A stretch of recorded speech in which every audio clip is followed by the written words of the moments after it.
सभी रहा है। तो उसका ये कि उत्तर मिला, जिस क्षण में भी हम जागृति के लिए जिज्ञासु होते हैं, हमारा कदम जागृति की दिशा में एक भी कदम बढ़ती है, उसी मुहूर्त में संपूर्ण शाप ताप पाप तीनों ध्वस्त हो जाता है। उसका कोई माने स्थान ही नहीं रह जाता है, उसका कोई भी कलंक भी नहीं रह जाता है। वो कैसे होता है? इसका उत्तर गणितीय विधि से मिला। जैसा गणित को हम 1000 बार गलत किए रहते हैं, ये हर बच्चे करते ही हैं। अब कोई 10 बार करते हैं, कोई 1000 बार करते हैं। गणित को तो गलत करते ही हर बच्चे करते हैं। जब सही करना आ जाता है, वो जीवन भर के लिए सही होती है। गलत करना रहता है, वो एक बार जैसा गलती करते हैं, दोबारा वो गलती करते ही नहीं, दूसरे ही करते हैं। उसको भी प्रमाण रूप में हम देख सकते हैं। 1 करोड़ बच्चों के लिए एक गणित का प्रश्न दिया जाए, उत्तर देते हैं तो 1 होता है, गलत होते हैं तो करोड़े होता है, और भी ज्यादा हो सकता है। ऐसा बना रहता है। इसको हर सामान्य व्यक्ति भी इसको सर्वे कर सकते हैं।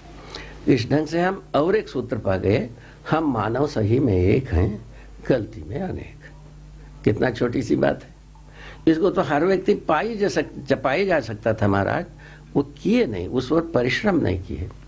कैसा परिश्रम नहीं किए, उसका आगे भूमि में आता है। ये जब अस्तित्व को देखा, महिमा संपन्न एक सूत्र हमको मिली।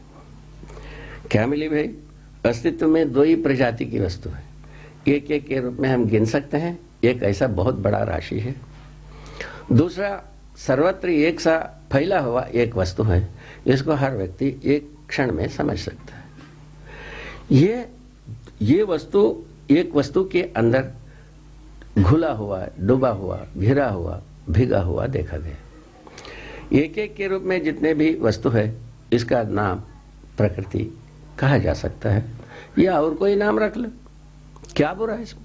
कोई भी नाम रख लो। रख करके बस देखने पर ये एक एक के रूप में जितने भी हैं जड़ चैतन्य वस्तु का मतलब जीव कोटि, मनुष्य कोटि, ये दोनों मिलकर के चैतन्य कोटि। और जो जड़ कोटि का मतलब पदार्थावस्था, प्राणावस्था, जो प्राणकोशाओं से बनने बिगड़ने वाली संसार, और जितने भी खनिज पदार्थों से जो संगठित विघटित होने वाले पदार्थ, ये सब पदार्थावस्था में है। ऐसे वस्तुएं जितने भी हैं, ये इन सभी वस्तुएं व्यापक वस्तु में भिगाई है, घुलाई है, मैंने डुबाई है और घिराई है। इसको हम सटीकता से देखा, पता लगा अस्तित्व जो है, ना तो व्यापक वस्तु से एक एक वस्तु अलग होने की व्यवस्था ही नहीं है। अस्तित्व में ऐसा कोई प्रावधान ही नहीं है। अस्तित्व में जो प्रावधान नहीं है, वो आदमी पैदा कर नहीं सकता। अस्तित्व में जो कुछ भी प्रावधान है, उपयोगिता को छोड़कर दुरुपयोगिता की ओर करता है, कुछ भी उपलब्धि करते हैं हम। जैसा युद्ध के लिए हमने बहुत सारा चीज प्रयोग किया, इसमें सिवाय ये धरती को बर्बाद करने के अलावा या मानव को बर्बाद करने के अलावा दूसरा कुछ हम कर नहीं पाए। शायद है ये चीज सारा विज्ञानियों को भी धीरे धीरे समझ में आ रहा है। वो थोड़ा सा देरी से समझ में आ रहा है, जल्दी समझ में आता शायद है, और भी अपन समृद्ध हो सकते थे, और सुखी होने की रास्ता और भी अपने को मजबूत हो सकते थे। इस मुद्दे पर हमारा सोचना यह है आज की स्थिति में। तो ये सब घाट के बाद ही समुद्र आता है, अनेक घाट के बाद एक नदी में घाट आता है, अनेक घाट के बाद एक समुद्र आता है। इसको मैंने पहचाना। शायद है नियति यही रहा हो। पहले रहस्यमय मैंने आदर्शवाद के बीच में आदमी को आना पड़ा, स्वीकारना पड़ा, उससे जो राहत मिला, वो राहत मनुष्य को पर्याप्त नहीं हुआ। पुनः भौतिकवाद के शिकंजे में आ गए, उसमें जो राहत मिला, वो राहत पर्याप्त नहीं हुआ। ये आज की दर्द की बात है और कोई बात नहीं। और ये दोनों जगह में से हम नहीं पाए, स्वाभाविक है तीसरे सीढ़ी की जरूरत है। ये तो सभी गणितज्ञों को भी पता लगता है, सामान्य व्यक्ति को भी पता लगता है। इस ढंग से जो उत्तर पाए बंधन और मोक्ष का उत्तर ये बना, आदमी समझदार होता है तो बंधन से मुक्ति पाया। यहां आ गए हम। और समझदार हो कैसा? उसके लिए जब देखी हुई बात को यदि हम देखा, मुझ में क्या भ्रम है, कोई बंधन है, मुझ में मैं शोध किया, मुझ में मैं जांचा, तब पता लगा कि हमारे पास कोई बंधन का कारण कुछ भी नहीं दिखता। तो यही स्थिति सब में क्यों न पैदा किया जाए? सब में पैदा करने पर कैसा लगेगा?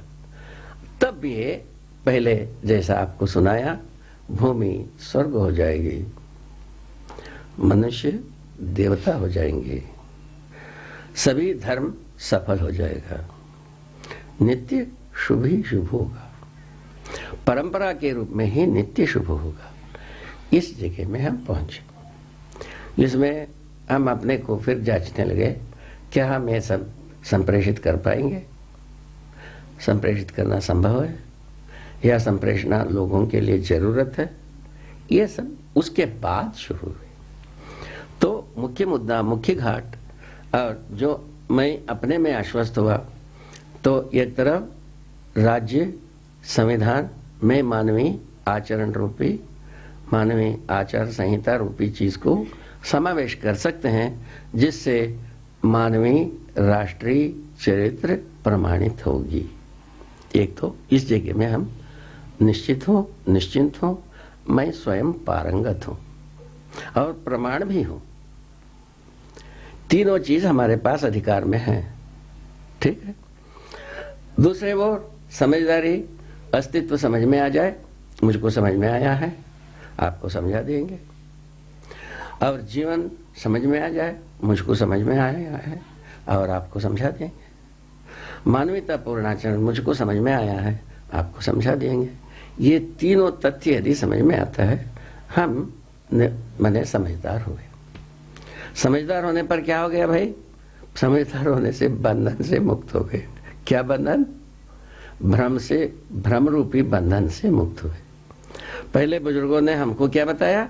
आवागमन से मुक्ति होगी। आवागमन से कोई ताल्लुकात नहीं है, ना कोई गया है ना कोई आएगा।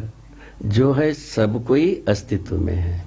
मरने की बाद भी जीवन अस्तित्व में है और जीते समय में, शरीर को चलाते समय में भी जीवन है।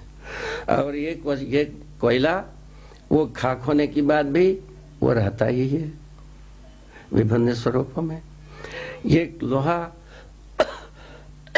को टुकड़ा टुकड़ा बुरादा बनाने के बाद भी लोहा अपने स्वरूप में रहता ही है, या विभिन्न स्वरूप में बट करके रहता है। ये भौतिक रसायनज्ञ इस बात को समझे भी होंगे। समझे नहीं होंगे तो मजबूरी समझेंगे। ये तो समझने के लिए सब कोई तो मजबूर है, समझना ही पड़ेगा।